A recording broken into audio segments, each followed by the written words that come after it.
มื่อนี้ก็สิมาสอนหารายได้เสริมนะจากแอปโศกใส่สำหรับใครที่อยากมีรายได้เสริมเพียงแต่มี2แอปนี่เนาะ2แอปที่ทางเทิงนี่เนาะก็สามารถหารายได้แล้วใครที่ยังเฮ็ดบ่เป็นก็สามารถติดต่อมาได้เลยเนาะทางหน้าโปรไฟล์เนาะเบอร์โทรศัพท์อยู่ทางหน้าโปรไฟล์ได้เลยไปนะพี่น้องก่อนอื่นก็เข้ามาในเพจไซโตแล้วก็พิมพ์คำค้นหาว่าโชคทรายพาดเนาะพิมพ์หนึ่งทีมันก็จะขึ้นมาหากกดเข้าไปเนาะเนี่ยมันก็จะอยู่ทางเทิงหมู่เลยก็จำเข้าไปเลยเนาะแล้วก็กดติดตั้งแล้วสิแล้วก็เปิดเนาะ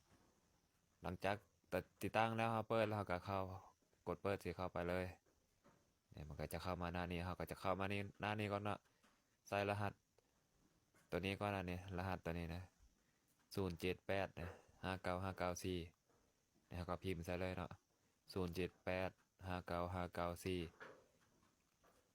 แล้วก็กดบันทึกเนาะมันนี่กดบันนี้เลยบันทึกนี่วันนี้นะกดเลยเนาะมันจะได้เงินคะแนนเวลาเราซื้อเลขเนาะนี่เราซื้อเลขเติมมูลค่าโทรนี่มันก็จะได้คะแนน15%เนาะถือว่าได้หลายขนาดเนาะเราก็เข้าไปซื้อเลขได้เลยเนาะเนี่ยเข้าไปหน้านี่เลือกได้ตามใจเลยเนาะมากเลขได้เนี่ยมีเมื่อสุ